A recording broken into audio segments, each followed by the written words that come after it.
आज की चर्चा का विषय है क्रॉसिंग इन राइस, यानी राइस में क्रॉसिंग कैसे करते हैं, क्यों करते हैं, कब करते हैं और क्रॉसिंग करते समय हमें क्या क्या सावधानी रखनी चाहिए। इन सारी बातों के बारे में हम इस वीडियो में डिस्कस करेंगे। सबसे पहले जानते हैं हम क्रॉसिंग किसे कहते हैं। Crossing mating between two plants which have different characters और trait, that is called crossing. It means ऐसे दो पौधों में क्रॉस कराएं जो आपस में फिनोटिपिक कैरेक्टर्स के लिए डिफरेंट होते हैं। जैसे कोई पौधा यदि एक बौना है तो दूसरा पौधा लंबा होगा, तो यदि उनमें आपस में क्रॉस कराते हैं तो उस प्रक्रिया को हम क्रॉसिंग कहते हैं।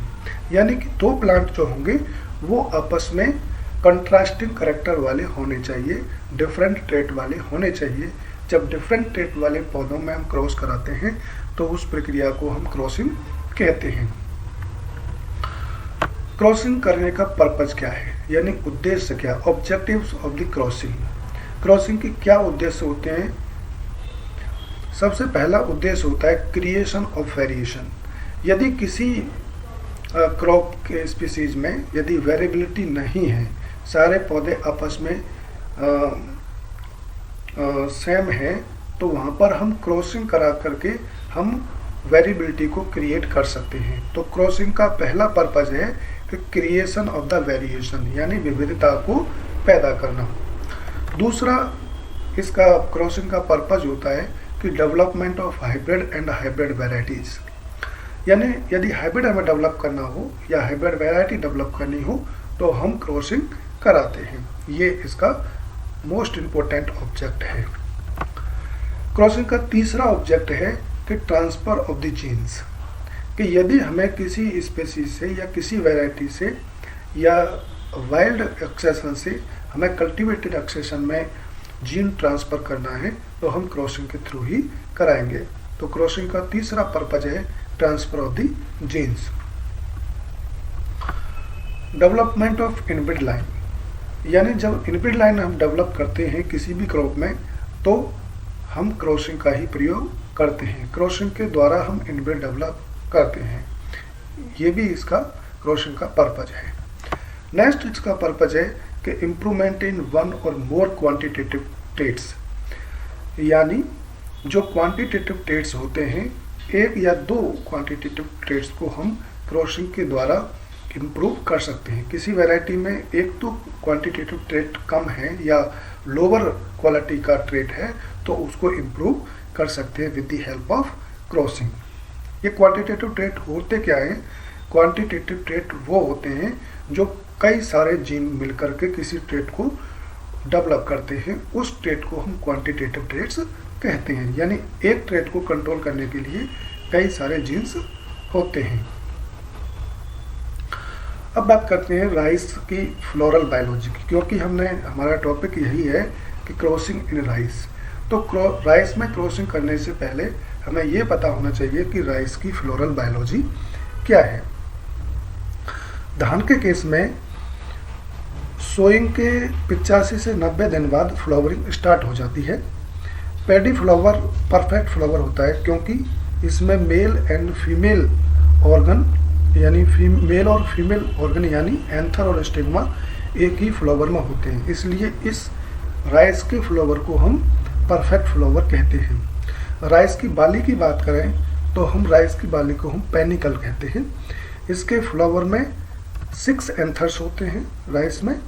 ये हमें ध्यान रखना चाहिए क्योंकि जब क्रॉसिंग करते हैं तो कभी कभी 4 निकाल दिए। जब किसी को पता नहीं होता कि राइस में कितने एंथर होते हैं तो पता होना चाहिए, इमेस्कुलेशन करते समय एंथर पता होना चाहिए कि हमारे फ्लावर में इसमें कितने एंथर हैं, ताकि रिमूव करते समय ये ध्यान रहे।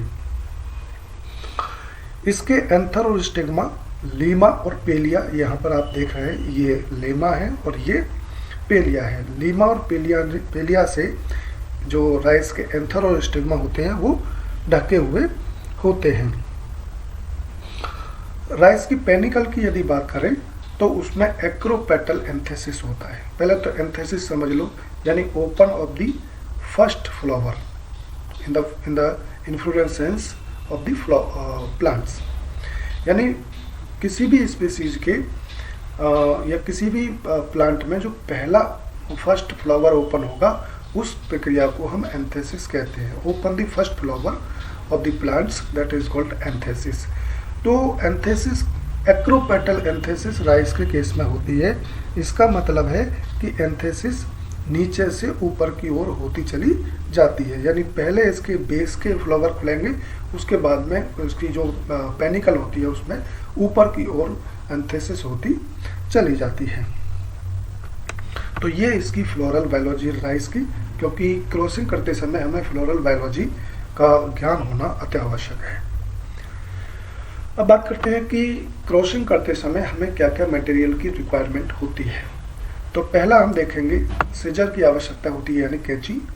दूसरे नंबर पर देखें तो फोर्सेप्स हमारे पास होनी चाहिए, और फोर्सेप्स के बाद में हमारे पास निडल भी होनी चाहिए। निडल के बाद हमें हैंड लेंस भी होना चाहिए, क्योंकि फ्लावर में हम जब उसको एंथर रिमूव करते हैं तो कभी कभी एंथर रह जाते हैं, तो हैंड लेंस की सहायता से हम फ्लावर को आसानी से देख करके रिमूव कर सकते हैं। स्टूल हमें चाहिए, क्योंकि केयरफुली बैठ करके इमेस्कुलेशन किया जाता है। जल्दीबाजी में इमेस्कुलेशन करेंगे तो इमेस्कुलेशन अच्छा नहीं होगा, क्रॉसिंग हमारी अच्छी नहीं हो पाएगी, और जो उद्देश्य हमारा क्रॉसिंग करने का है वो शायद अधूरा रह जाएगा। उसके बाद में पैटी डिश चाहिए। पैटी डिश पॉलन कलेक्ट करने के लिए, क्योंकि पॉलिनेशन के समय हमें पैटी डिश की आवश्यकता होती है। और बटर पेपर के लिफाफे हमें चाहिए, बटर पेपर बैग्स, क्योंकि इमेस्कुलेशन और पॉलिनेशन करने के बाद में फ्लावर को कवर करना होता है। उसके बाद लेवल चाहिए हमें। लेवल क्यों चाहिए? क्योंकि जिस पौधे में हम क्रॉसिंग कर रहे हैं उसको हम लेवल की सहायता से टैग कर देते हैं। और उसके बाद पेंसिल हमें चाहिए, क्योंकि पेंसिल से हम टैग पर ये इंफॉर्मेशन लिखेंगे, date of pollination, date of emasculation और नेम ऑफ द पेरेंट्स और number of birds are emasculated. तो ये सारी इंफॉर्मेशन पेंसिल की सहायता से टैग पर लिखेंगे और टैग को उस पर्टिकुलर प्लांट पर या ब्रांच पर बांध देंगे। तो ये मटेरियल हमें रिक्वायरमेंट होती है इस मटेरियल की क्रॉसिंग के लिए।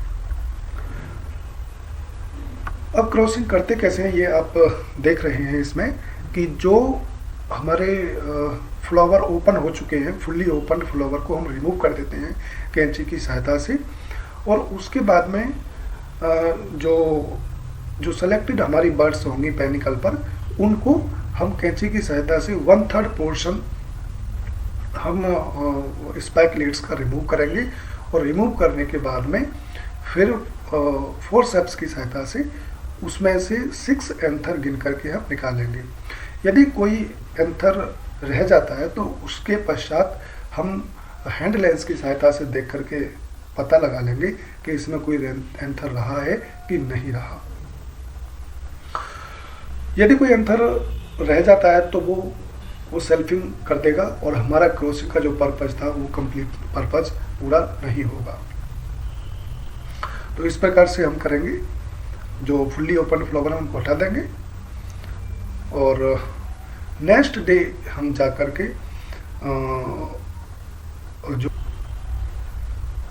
पहला तरीका है कि डोनर पेरेंट से ईयर को ला करके, और जो हमारा फीमेल प्लांट है जिसमें हमने इमेस्कुलेशन किया है, उस इमेस्कुलेटेड बर्ड्स में या फ्लावर में हम जो है उसकी डस्टिंग कर देंगे।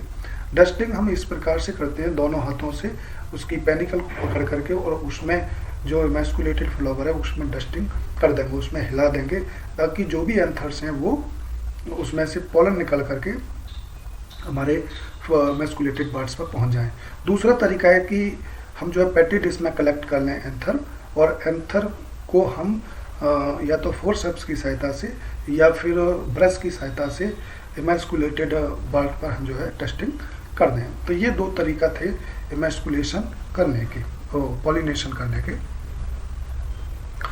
अब बात करते हैं कि पॉलिनेशन और इमेस्कुलेशन में हम क्या क्या सावधानी रखें, यानी precautions for the crossing. Crossing के समय क्या क्या सावधानी रखें। Number 1, emasculation should be done at evening time 4 to 6 PM, यानी शाम को 4 से 6 बजे के बीच में ही इमेस्कुलेशन करना चाहिए, क्योंकि उस समय जो हमारे पॉलन होते हैं वो इनएक्टिव अवस्था में होते हैं, तो उस समय उनको रिमूव करेंगे तो वो स्टिग्मा पर टच भी हो जाएंगे, तो वो इमेज को वो पॉलिनेटर नहीं कर पाएंगे हमारी स्टिग्मा को। दूसरी चीज़ है कि जब इमेस्कुलेशन कर देते हैं तो इमेस्कुलेशन करने के बाद में फ्लावर को हम जो है कवर कर देंगे बटर पेपर की सहायता से, ताकि जो आउट क्रॉसिंग रुक सके। दूसरा कि जो इक्विपमेंट हम यूज़ कर रहे हैं फोर्सेप्स या सीजर्स, तो उसको स्टरलाइज करेंगे, या तो हम अल्कोहल की सहायता से उसको स्टरलाइज करेंगे या और कोई केमिकल हम यूज़ करेंगे, ताकि जो भी एंथर या पॉलन हमारी फोर्सेप्स या सीजर्स पर रह गए हैं उनको हम किल कर सकें। तो स्टरलाइजेशन करना जरूरी है। जब भी एक स्पीसीज से दूसरी स्पीसीज में आप चाहते हैं क्रॉसिंग करने के लिए, तो सारे जो इक्विपमेंट है उनको स्टरलाइज कर लें। नेक्स्ट, हाँ, ये जो पहला प्रिकॉशंस था, ये सबसे पहला होना चाहिए कि जो हम फ्लावर सेलेक्ट करते हैं तो ऐसा अप्रोप्रिएट फ्लावर सेलेक्ट करें जो अगले दिन खिलने वाला हो। अब जो एंथर रिमूव करते समय ये ध्यान रहे आपको केयरफुली जो है एंथर को रिमूव करें, ताकि हमारी जो स्टिग्मा है उसको कोई भी हानि ना पहुंचे, और एंथर्स को हम काउंट करके रिमूव करें ताकि कोई भी एंथर ना रहे। पॉलिनेशन हमेशा 8 से 10 बजे के बीच में ही करना चाहिए। क्यों करना चाहिए 8 से 10 बजे के बीच में? क्योंकि 8 से 10 बजे के बीच में हमारे फसलों में पॉलन ब्लास्ट होता है। जब पॉलन ब्लास्ट होता है तो तब आप पॉलिनेशन करेंगे तो आपका सक्सेसफुल पॉलिनेशन हो जाएगा और सीड सेटिंग अच्छी होगी। उसके बाद में जो भी प्लांट, जिस भी प्लांट पे आपने क्रॉस किया, उस क्रॉस्ड या इमेस्कुलेटेड प्लांट को आप टैग कर देंगे, एक पर्टिकुलर प्लांट को, और टैग करने के बाद में उस पर एक लेबल लगा देंगे, और लेबल पर date of pollination, date of emasculation, name of parents, number of birds are emasculated और पॉलिनेटेड, तो ये सारी इंफॉर्मेशन लिख करके उस पर टैग लगा देंगे। तो ये थी राइस में क्रॉसिंग करने की टेक्निक, किस प्रकार से क्रॉसिंग करते हैं हम। प्रिय व्यूअर्स, इसी प्रकार की जानकारी के लिए देखते रहिए एग्री कोचिंग इंडिया।